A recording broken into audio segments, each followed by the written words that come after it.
Hello everyone, কেমন আছো তোমরা? আশা করি তোমরা ভালো আছো। তো আমার অপারেশনের পর আমি কি করছি না করছি সেটাই আমি আর কি তোমার সাথে কিছু শেয়ার করব। তো দেখো, ঘুম থেকে উঠে নেওয়ার পর ব্রাশ ট্রাশ করে ওষুধ খেয়ে তারপর চুলটা একটু আঁচড়ে নিয়েছিলাম। তারপর মা প্রতিদিনই 1 গ্লাস করে আখের শরবত দেয়, তারপর খাওয়া হয়ে যাওয়ার পর খেজুর খাচ্ছিলাম। খেজুরটা আমার খুব ভালো লাগে, কারণ আরব খেজুর বলে, সে লম্বা লম্বা, ওই খেজুরগুলো খুব ভালো লাগে, তাই খেয়েছিলাম। তারপর এখানে দেখো কলা পিস পিস করে কেটে দিয়েছিল আর ডিম সেদ্ধ একটা। তো আমার এটা ভালো লাগে টুকটাক, কিন্তু খুব ফল ভালো লাগে না, যেমন এটা খেয়ে নিয়েছিলাম।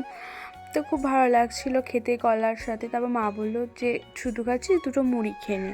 ওই কারণে আমি আবার টেবিলে এসে দুটো মুড়ি খেয়ে নিয়েছিলাম, আর শুকনো মুড়ি আর ডিম আর কলা তোমরা দেখতে পেলে, ভালো লাগছিলো না, দুটো কটা মুড়ি নিয়েছিলাম জাস্ট ওষুধটা খাওয়ার জন্য। তো খেয়ে নেওয়ার পর এখানে ডাক্তার বলেছে যে একটুখানি হাঁটাচলা করতে, তার কারণ হলো তোমার যদি টান পড়ে, ওই কারণে সোজা হয়ে হাঁটতে বলেছে, ওই জন্য একটু আর কি হেঁটে চলে নিচ্ছিলাম। তারপর দেখো এখানে স্নান টান করতে পারিনি, কারণ বারণ আছে, তাই একটু মা গা মুছিয়ে দিয়েছিলো। তারপর তোমাদের সাথে একটু ভিডিও শেয়ার করলাম। তারপর এখানে ভাতের সাথে ডিম নিয়েছিলাম, বেগুন ভাজা, শিম ভাতে দিয়ে মা খাইয়ে দিচ্ছিলো। তারপর একটু জল খেয়ে নিলাম, জল টেস্টটা পেয়েছিলো। তো এইগুলি মা খাইয়ে দিচ্ছিলো। তারপর খাওয়া হয়ে যাওয়ার পর তারপর এখানে ওষুধ খেয়ে নিলাম। তো ওষুধ খেতে আমার একদম ভালো লাগে না, আর সেটাই বেশি বেশি করে দেয়।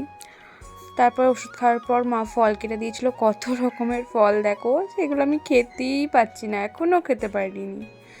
তো এইটাই একটু আর কি টুকে টুকে একটুখানি খাচ্ছিলাম, কি করব। তো খেয়ে নেওয়ার পর এখানে দেখো আমাকে কী কী মেডিসিন দিয়েছিলো সেগুলোই তোমাদেরকে দেখাচ্ছি, কত মেডিসিন। ঠিক আছে, টাটা সবাইকে।